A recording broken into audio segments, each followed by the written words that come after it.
It was a quiet Sunday afternoon when Angela Carter pulled into the driveway of her newly purchased home. The two-story brick house stood at the end of a cul-de-sac in a suburban neighborhood lined with manicured lawns and shiny SUVs. After years of working double shifts as a nurse, Angela finally had her dream home. She stepped out of her car with bags of groceries, humming softly, and took a moment to breathe in the air of her new life. But as she walked up the path to her front door, she saw a woman standing there with arms folded tight across her chest. Karen Whitmore, the self-appointed president of the Homeowners Association, had a pinched face that carried the permanent look of disapproval. "Excuse me," Karen said sharply.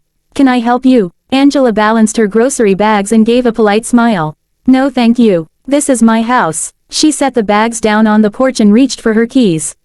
Karen's eyebrows shot up. "Your house? I don't think so. This property belongs to the Wilkinsons. They've lived here for 20 years. They sold it," Angela replied calmly, unlocking the door. "The sale closed last week. I'm the new owner." Karen stepped forward, blocking the door with one hand on the frame.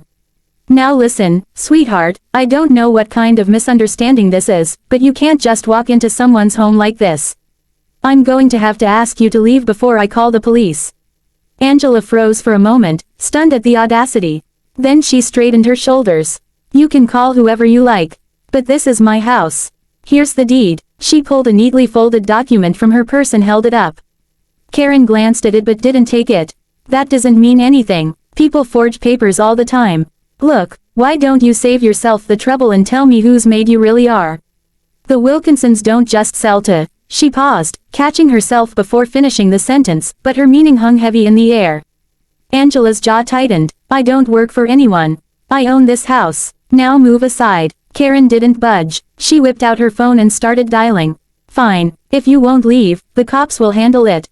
Within minutes, the flashing lights of a patrol car rolled into the cul-de-sac. Two officers stepped out, one older, with gray at his temples, and a younger one who looked eager to prove himself. Neighbors peeked out from behind curtains and across lawns, whispering and recording with their phones. Karen rushed to meet them. "Officers, thank God you're here.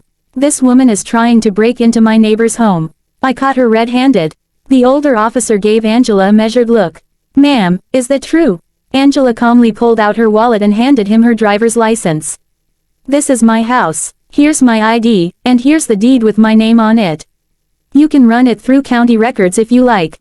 Karen's voice pitched higher. "Don't believe her. She's lying. There's no way she could afford this house. The Wilkinsons would never sell to—" Again, she cut herself off. The officer frowned. "Mrs. Whitmore, please step aside." He took the deed from Angela and inspected it. The younger officer tapped into his tablet, pulling up county records. After a few moments, he nodded.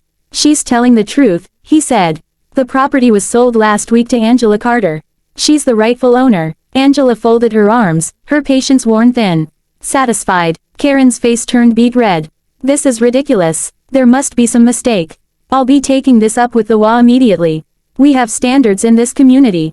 Angela's eyes locked on hers, cold and steady. "And I meet them. I worked for years to buy this house, fair and square. You don't get to decide who belongs here." The officers turned to Karen. "Ma'am, if you harass this homeowner again, you'll be facing charges. Do we understand each other?" Karen sputtered, her hands flailing as she tried to form a protest, but no words came out. Finally, she huffed and stormed off across the street, muttering about neighborhood values. Angela gathered her groceries, walked inside, and shut the door firmly behind her. She leaned against it for a moment, her heart pounding, then laughed softly to herself.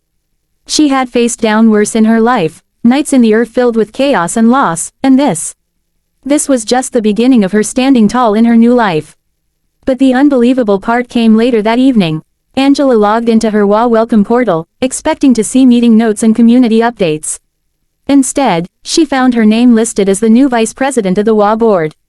Apparently, the Wilkinsons had transferred not only the house but also their HOA seat to her when they moved. Which meant Karen, who had spent years bossing everyone around, now had to answer to Angela. And Angela intended to make sure fairness, not prejudice, would be the new standard in the neighborhood.